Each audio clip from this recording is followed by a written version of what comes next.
जय श्री राम स्टूडेंट, कृषि ज्ञान एकेडमी चैनल में आपका स्वागत है। हम लोग आज लेकर के आए हैं स्ट्रेट लाइन के कुछ सॉल्व एग्जाम्पल जो प्रीवियस ईयर एग्जाम में आए हुए हैं। तो स्ट्रेट लाइन हमारे पास गिवन है, ठीक है ना। a1x + b1y + c1 = 0 और a2x b2y + c2 = 0, है ना। दो सरल रेखा हम लोग के पास गिवन है। अब इस सरल रेखा में हम लोग के पास पहला कंडीशन कि अगर m1 * m2 मतलब रेखा 1 का जो स्लोप है और रेखा 2 का जो स्लोप है, दोनों का प्रवणता का अगर इनटू कितना आ रहा है -1 आया, तो हम लोग क्या बोलेंगे कि बोथ लाइन क्या है परपेंडिकुलर होगा या लंबवत। मतलब सपोज L1 और L2 है, ठीक है। L1 और L2 के बीच का एंगल कितना होगा 90, ठीक है।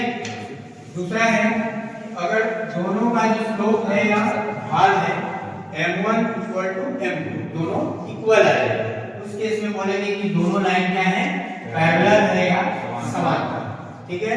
समांतर में क्या होगा, दोनों के बीच या तो 0 डिग्री का एंगल बनेगा या फिर 180, ठीक है। लास्ट है एंगल बिटवीन स्ट्रेट लाइन, दोनों के बीच एंगल निकालना है। तो क्या करेंगे, दोनों से m1 m2 निकाल लेंगे। अब यहाँ पर बात आया कि m1 m2 निकालेंगे कैसे ना। तो पहला इक्वेशन को हम लोग को y = mx + c के फॉर्म में लिख लेना है दोनों को, ठीक है। तो y = mx + c के फॉर्म में कैसे लिखेंगे, इक्वेशन को देखो फ्रॉम इक्वेशन 1, ठीक है ना।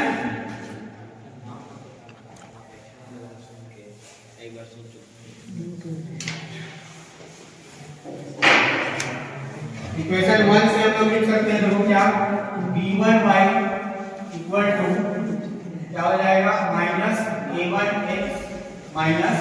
c1।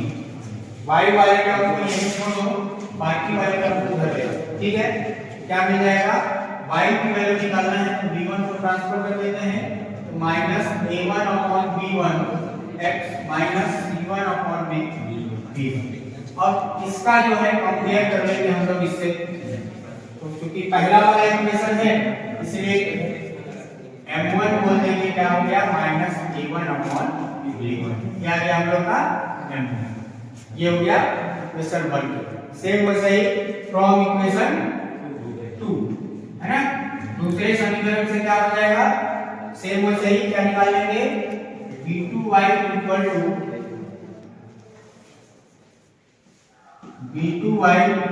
क्या मिल जाएगा -a2x - c2। अब इस बार फिर से y की वैल्यू निकालना है, तो -a2/b2 x - c2/b2। अब इसका फिर से कंपेयर कर लेते हैं y = mx + c से, क्या मिल जाएगा, ये हो जाएगा हम लोग का m2 क्या मिल जाएगा -a2/b2।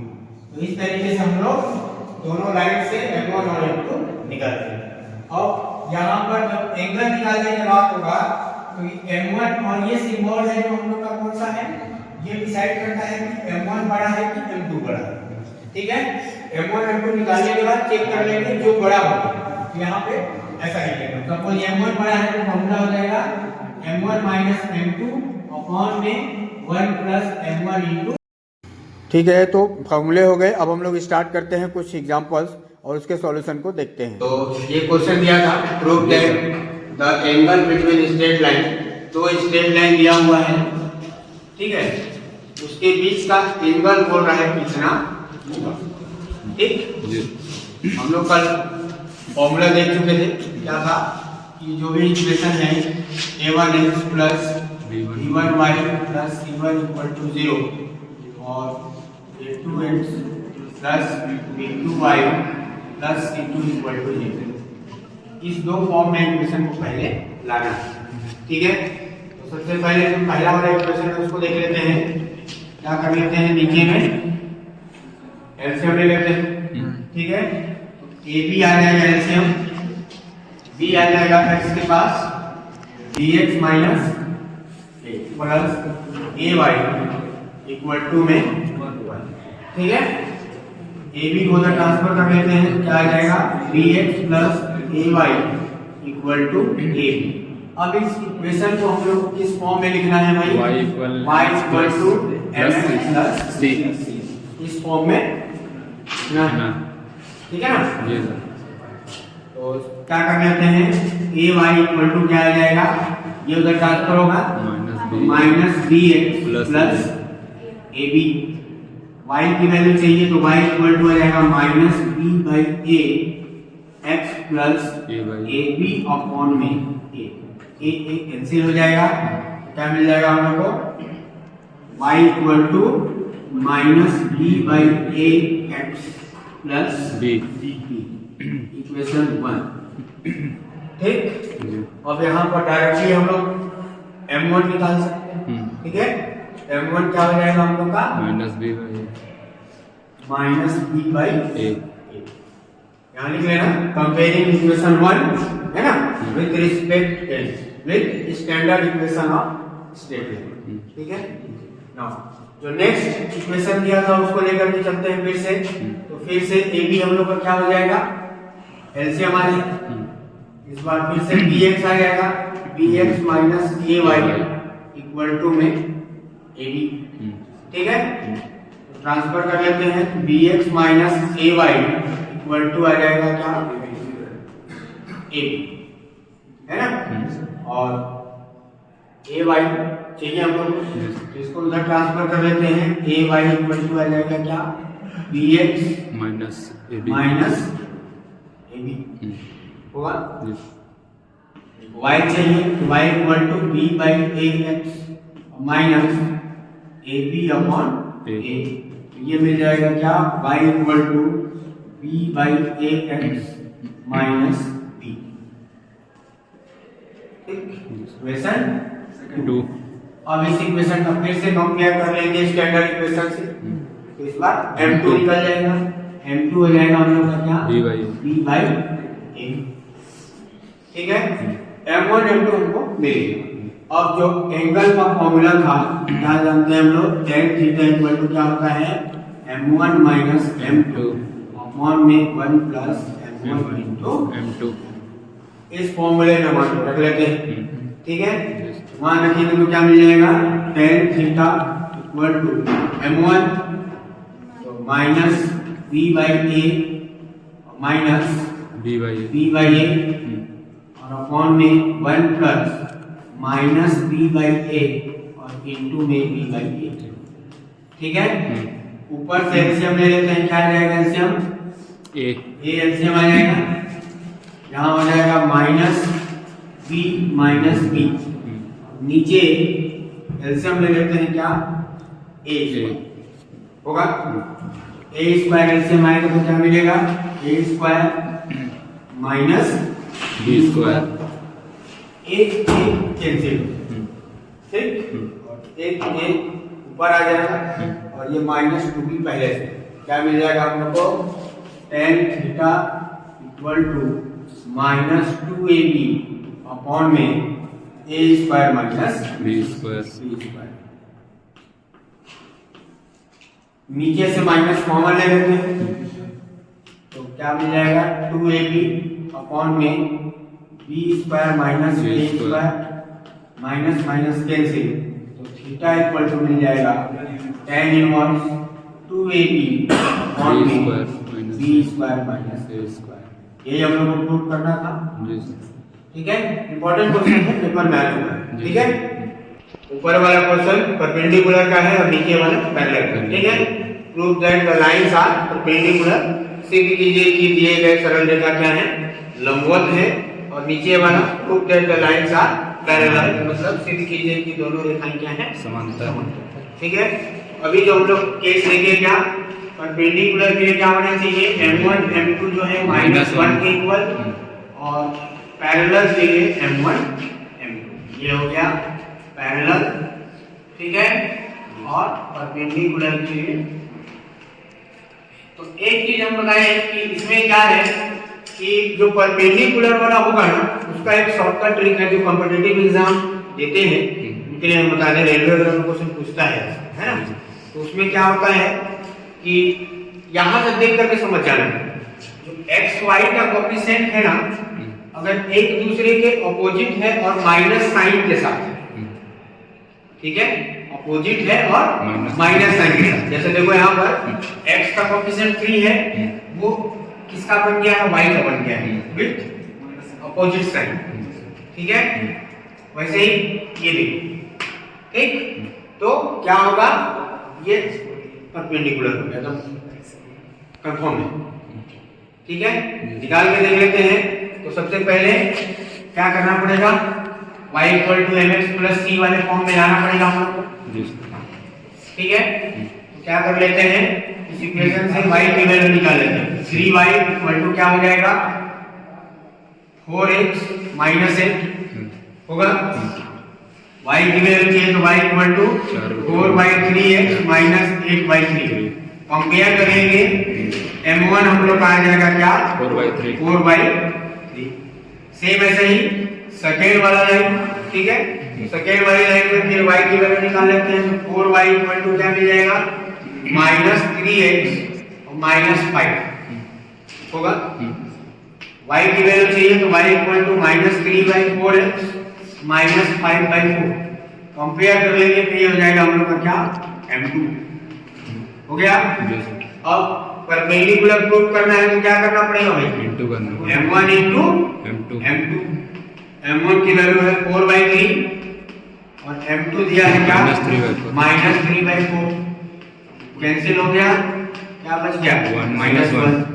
पहला कंडीशन फुलफिल हो गया, मतलब क्या लिखेंगे, hence both lines are perpendicular to each other.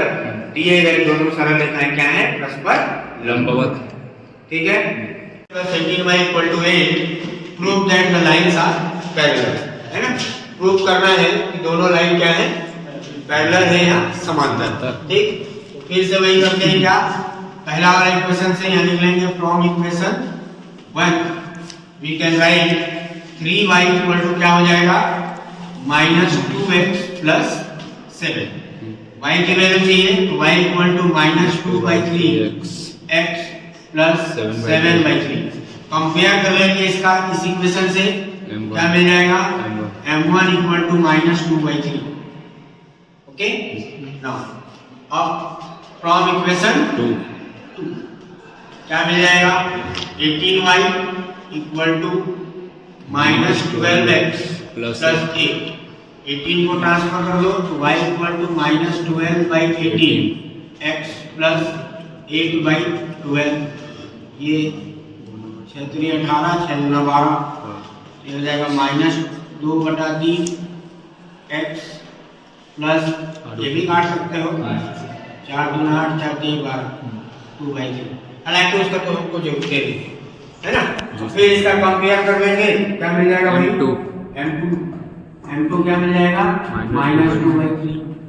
ठीक, इसको मान लेना इक्वेशन p, इसको मान लेना इक्वेशन q, ठीक। अब यहाँ लिख लेना from equation p and q क्या, m1 = m2, हेंस क्या, बोथ लाइंस आर पैरेलल। दिए गए सरल रेखाएं परस्पर क्या है, समांतर, ठीक है। एक क्वेश्चन के टाइप में कह रहा है कि find the equation of straight line passing through the point and perpendicular to the line. एक लाइन दे दिया है और एक पॉइंट दे दिया है। दूसरे क्वेश्चन की बात करें, find the equation of straight line passing through the point and parallel to the line. ठीक, हमको उस सरल रेखा का समीकरण ज्ञात करना है जो बिंदु इतना से होकर जाए और इस सरल रेखा के क्या हो, परपेंडिकुलर, लंबवत हो और एक बार समान हो। ठीक है, तो सबसे पहले हम लोग क्या कर लेंगे, पहले देख लेते हैं हम लोग परपेंडिकुलर वाला और फिर देखेंगे किसका समांतर पैरेलल। ठीक है, 4 लाइन का है, बहुत ज्यादा नहीं, क्वेश्चन आता है। ठीक, तो सबसे पहले हम लिखेंगे कि let equation of straight line, माना उस सरल रेखा का समीकरण क्या है। तो देखना परपेंडिकुलर वाले में क्या करना है, कि जो y का कोफिशिएंट है उसको x का बना देना है और x वाले कोफिशिएंट को चिन्ह बदल के साइन चेंज करके y का बना देना। ठीक है, ये चालू हमको करना है। तो क्या हो जाएगा 4x माइनस 3y और प्लस लेम्डा बराबर 0। इसको मान लेना है इक्वेशन 2। कांस्टेंट को हटा के प्लस लेम्डा लगा लेना। ठीक है, लेम्डा लगा लो, कहीं कहीं रूप में c भी लेता है कांस्टेंट, तो मैटर नहीं करता है, कांस्टेंट लेना है। ठीक, अब यह लिखेंगे इसे जो इक्वेशन है वो पास कर रहा है किससे 2,1। यह लिखेंगे सिंस इक्वेशन 2 पासेस थ्रू क्या पासेस थ्रू पॉइंट कितना है 2,1। तो x के जगह पे 2 और y के जगह होगा कैसा ये हम बता रहे हैं। जैसे मान लो हम लोग का ये x एक्सिस हो गया, ये y एक्सिस नहीं हुआ ना। अब क्या कह रहा है कि स्ट्रेट लाइन ऐसा है और यहाँ पर एक पॉइंट है, क्या बोल रहा है 2,1। वो जो स्ट्रेट लाइन है उससे पास करेगा। इसका मतलब क्या, जो इक्वेशन है उसको सेटिस्फाई करेगा, संतुष्ट करेगा। क्यों करेगा, क्योंकि उसी पे है पास कर रहा है, मतलब वो जो पॉइंट है उस सरल रेखा पे है। ठीक है, क्या लिखेंगे passing through the point hence क्या satisfying टू द इक्वेशन। इस समीकरण को क्या करेगा, संतुष्ट करेगा। x के जगह पे 2 और y के जगह पे 1 रख देंगे। रख लो 4 into 2 minus 3 into 1 plus lambda equal to 0। तो 8 minus 3 यानी कि 5 को उधर ले जाओ, lambda equal to आ जाएगा 5। आ गया। अब इस lambda के मान को वापस यहाँ रख दो, आ गया आंसर। ठीक, कैसे 4x minus 3y और प्लस 5 equal to 0। तो यही हम लोग का आंसर हो जाएगा उस स्ट्रेट लाइन के परपेंडिकुलर। प्रूफ कैसे करेंगे कि परपेंडिकुलर है, अभी हम लोग देखेंगे कंडीशन। देखिए क्या, जो x और y वाला है कोफिशिएंट एक दूसरे के अपोजिट साइड होना चाहिए, मतलब या तो m1 m2 निकाल करके भी लिख सकते हैं। तो वैसा हमको तो बोला ही नहीं, हमको सिर्फ स्ट्रेट लाइन का परपेंडिकुलर का फॉर्म। ठीक, ये हो गया परपेंडिकुलर। नाउ पैरेलल में आते हैं। पैरेलल वाले में क्या होगा भाई, तो उसमें चेंज नहीं करना है कोफिशिएंट ना।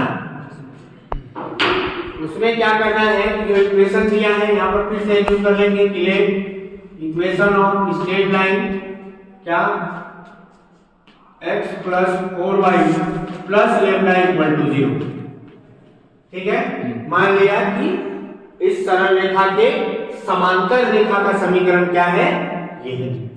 अब फिर वही लिखेंगे क्या, क्योंकि ये जो लाइन है क्या कर रहा है, किससे पास कर रहा है, पासेस थ्रू 2,3 इस बिंदु से होकर जाता है। तो फिर से क्या होगा, ये जो बिंदु है संतुष्ट करेगा। संतुष्ट करेगा मतलब x के जगह में 2 रख देना है, y के जगह में 3। ठीक, तो 2 plus 4 into 3 plus lambda equal to 0। तो 12 और 14 lambda बराबर आ जाएगा -14 आएगा। अब इस lambda के मान को वापस यहाँ रख देंगे, तो मतलब क्या x plus 4y और -14 equal to 0। ये हो जाएगा हम लोग का इस सरल रेखा के समांतर रेखा का या पैरेलल रेखा का इक्वेशन। ठीक है, थोड़ा सा अलग टाइप का क्वेश्चन है ना। क्या लिखा है, find the equation of straight line which passes through the point 5,2 and is perpendicular to the line joining the point 3,-1 and 2,3। ठीक है, और एक दूसरा क्वेश्चन है कि find the equation of straight line which is passes through the point 7,1 and is parallel to the line joining the point 2,-2 and 4,8।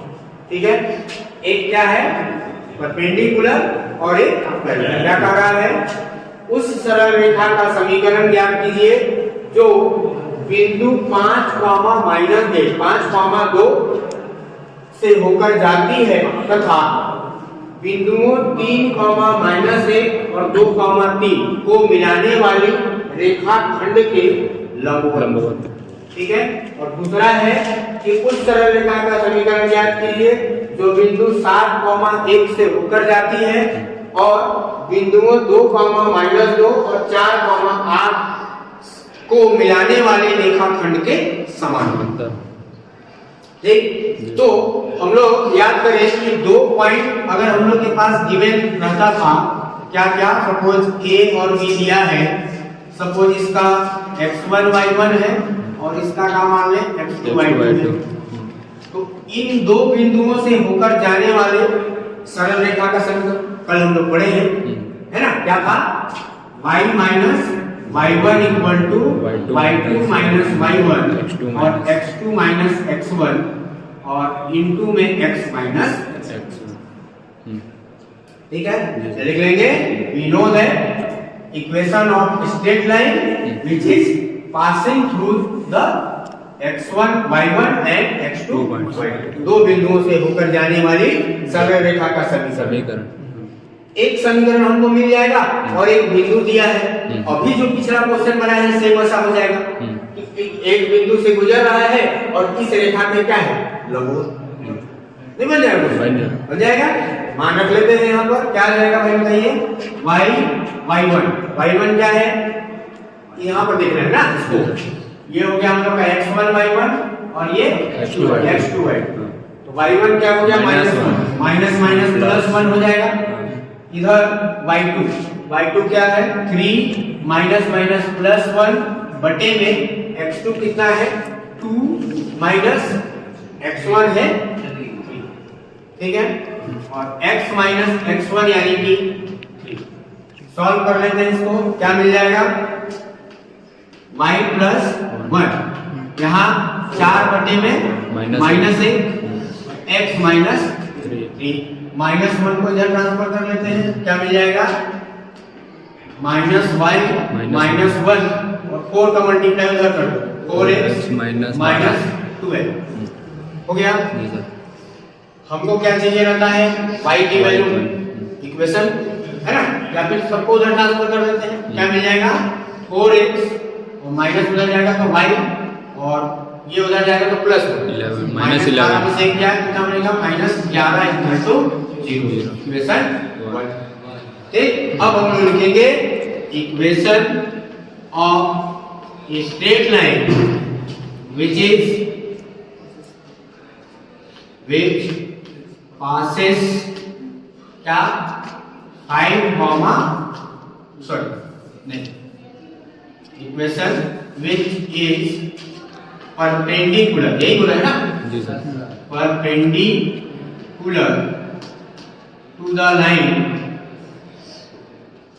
1, इसके perpendicular का equation. Perpendicular वाले में क्या करना है बताओ, y वाले कोएफिशिएंट को x का बना देना है, मतलब x इसका साइन चेंज कर देना, -4y plus lambda equal to 0 equation number 2। अब सिंस क्योंकि ये जो लाइन है किस बिंदु से होकर जाता है 5,2 से, x के जगह में 5 रख लेंगे और y की जगह में 2 और इसको क्या कर देंगे संतुष्ट करा देंगे या सेटिस्फाई कर, ठीक है। x के जगह में क्या रख लेना है हम लोग को 5 रखना, 5 और y के जगह में क्या रखना है 2 plus lambda equal to 0। Lambda का मान क्या आ जाएगा 3 है, -3 है, उधर चला जाएगा तो +3 आ जाएगा, लेम्डा का मान आ गया। अब इक्वेशन बनाना है, इसमें मान रख देते हैं, है ना, तो फ्रॉम क्या इक्वेशन 2 है ना, या putting the value of lambda in equation 2 क्या मिल जाएगा x minus 4y plus 3 equal to 0। ये हो जाएगा हम लोग को क्या उस स्ट्रेट लाइन का इक्वेशन जो क्या उस बिंदु से पास कर रहा था और इन दोनों को मिलाने वाली रेखाखंड के क्या था लंबवत। ठीक है, है ना। नेक्स्ट क्वेश्चन दिया है क्या, find the equation of straight line which is passes through the point 7, 1 और parallel to the line joining the point 2, -2 और 4, 8। तो फिर क्या कर लेंगे कि इन दोनों पॉइंट से होकर जाने वाले सरल रेखा का समीकरण निकाल लें। ठीक है, तो इसको मान लेना हम लोग क्या, x1 y1 और x2 y2। अब इसमें तामझाम लिखना है, ध्यान रखना है ना, तामझाम हम लिख नहीं रहे हैं, तामझाम नहीं लिखो तो नंबर नहीं मिलेगा भाई, है ना। यहाँ लिखना है कि बिंदुओं 2, -2 तथा 4, 8 से होकर जाने वाली या को मिलाने वाली रेखा का समीकरण होगा। ये वाला फॉर्मूला लगा लेना, इसमें मान रख देना है x1 y1 और x2 y2। क्या मिल जाएगा, y - y1 यानी कि -2 है तो +2 आ जाएगा, y2 कितना है 8 -2 अपॉन में x2 है 4, है ना, 4 और x1 2 -2, ठीक है, और x -2 x1। ठीक, यहाँ क्या हो जाएगा, y + 2 इक्वल टू 10 बटे में 2, 2 पंचे 10, ये हो जाएगा x - 2। 5 का अंदर गुणा कर देते हैं, क्या मिल जाएगा हम लोग को, y + 2 इक्वल टू 5x -10 आ जाएगा। सबको उधर ले जाओ, 5x - y और ये उधर जाएगा तो -12 इक्वल टू 0। ये हो गया हम लोग का इक्वेशन नंबर 1। ठीक, अब हम लोग को क्या निकालना है, यहाँ मान लेंगे let equation of straight line क्या, विच इज पैरेलल ना, इसके पैरेलल रेखा का समीकरण क्या मिल जाएगा, तो इसमें चेंज करना नहीं है, plus lambda equal to 0 equation 2। ठीक, और फिर वही कि since equation 2 is passes through the point क्या 7, 1 हेंस सैटिस्फाइंग द इक्वेशन, तो x के जगह में 2, 7 और y के जगह में 1 रख के लैम्डा की वैल्यू निकाल लें। ठीक है, क्या मिल जाएगा, 5 × 7 - 1 प्लस लैम्डा इक्वल टू 0। क्या मिल जाएगा लैम्डा, 35 - 1 34, तो -34 आएगा। अब इस लैम्डा के मान को वापस इक्वेशन 2 में रख देंगे, क्या मिल जाएगा, 5x - y -34 इक्वल टू 0। यही हम लोग को निकालना था, दिए गए इस रेखा के क्या, समांतर रेखा का समीकरण। ठीक है, चलो अब नेक्स्ट क्वेश्चन में आ जाते हैं हम लोग। दो इक्वेशन दिया है स्ट्रेट लाइन का और क्या बोल रहा है कि फाइंड इंटरसेक्शन पॉइंट या प्रतिच्छेद बिंदु, या इसी को बोलते हैं कटान बिंदु ना, दोनों रेखाओं का प्रतिच्छेद, जहां पे प्रतिच्छेद कर रहे हैं। ठीक, तो कल हम लोग डायरेक्ट शॉर्टकट फॉर्मूला भी देते थे x और y के लिए कि कैसे प्रतिच्छेद बिंदु निकालेंगे, और दूसरा इस टाइप का इक्वेशन हम लोग 10th में पढ़े हैं, दो वेरिएबल वाले लीनियर इक्वेशन को सॉल्व करने का, विलोपन विधि, प्रतिस्थापन विधि, ब्रज गुणन विधि और ग्राफ विधि। ठीक, elimination, substitution, cross multiplication, then graphical method. तो किसी भी मेथड से सॉल्व करके x और y की वैल्यू ले आना है, वही कहेगा हम लोग का इंटरसेक्शन। ठीक है, देखिए विलोपन विधि में करते क्या है, एक वेरिएबल को विलुप्त करते हैं, एलिमिनेट कर देते हैं। तो जो पहला इक्वेशन है 4x - 3y, और इधर लिख लेते हैं, थोड़ा सा अच्छा कीजिएगा, सुंदर। ठीक, इसको भी वैसे ही लिख लेते हैं 3x + 4y और इक्वल टू आ जाएगा -5। ठीक, ये इक्वेशन 1 है और इक्वेशन 2। अब देखिए, अगर इसमें 3 का गुणा कर दे तो ये हो जाएगा 12, और इसमें अगर 4 का गुणा कर दे तो ये भी हो जाएगा 12। दोनों को घटा देंगे, x गायब हो जाएगा कि नहीं। तो क्या कर लेते हैं, लिख लेंगे समीकरण 1 में 3 का गुणा तथा समीकरण 2 में 4 का गुणा करके घटाने का, जो x का वैल्यू रहता है उसे नहीं, हम y को भी कर सकते हैं, दोनों वेरिएबल में से कोई भी एक को हटाना है। ठीक है, तो हटाने के लिए क्या करना पड़ेगा, उसके कोफिशिएंट को इक्वल करना पड़ेगा, बराबर। अगर y वाला करते हैं तो क्या करना पड़ता है, वही चीज यहाँ इस बार 4 का गुणा करते तो -12y आ जाता, 3 का करते तो 12y। अब इस बार लेकिन इक्वेशन को जोड़ना पड़ता, क्योंकि माइनस प्लस पहले से जोड़ देते तो घट जाता। अब घटाने पर क्या होगा, नीचे वाले का साइन चेंज होता है, इतना तो पता ही होगा जी सर। तो ऐसा हो जाएगा, ये दोनों गायब हो जाएगा, बचेगा क्या 3 के 9 -9y और 4 चौके 16y, दोनों माइनस 25, 9 और 16 25। इधर 8 3 के 24 और 4 पंचे 20, कितना 44, ठीक है ना, गड़बड़ी है नहीं 24 और 24। y की वैल्यू चाहिए तो क्या मिल जाएगा 44 अपॉन में -25 कटेगा का, छोड़ तनाव नहीं। अब ये जो y का मान आया है उसको किसी भी एक समीकरण में रख दो, समीकरण 1 या समीकरण 2 लिख लेंगे। y का मान समीकरण 1 में रखने पर putting the value of y in equation 1, ठीक, क्या मिल जाएगा 4x -3 और ब्रैकेट में 44 अपॉन में -25 इक्वल टू में है कितना 8। एलसीएम ले लेते हैं, ठीक, या तो एलसीएम मत लो, इसको डायरेक्ट उधर भगा दो पहले। 4x बराबर क्या हो जाएगा भाई 8 पहले से है और माइनस प्लस, लेकिन उधर जाएगा तो फिर माइनस 44 गुने 3, 3 चौके 12, 3 चौके 12 और 13 बटे में 25। अब इन दोनों का एलसीएम ले लो, 25 एलसीएम हो जाएगा, 25 बटे कितना 200 माइनस 132, कितना बचेगा भाई 10 में से 2 गया 8, 9 में से 3 गया 6 बटे में 25। अब 4 को बटे में ले आओ, x बराबर हो जाएगा 68 बटे में 25 गुने में 4, 4 से कटेगा ना, ठीक, 2 से कटेगा, 2 से कटेगा, ठीक है, 2 दूनी 4, 17 चौके 68 नहीं 4 से कट जाएगा ना, 17 चौके 68 पकड़ा जाएगा ऊपर। तो y x का मान आ गया हम लोग का कितना 17 बटा में 25, ये हो गया x और ये हो गया y, तो यही दोनों क्या हो गए उसके प्रतिच्छेद बिंदु या इंटरसेक्शन पॉइंट, ठीक है। Like and subscribe, thank you, share जरूर करें, धन्यवाद।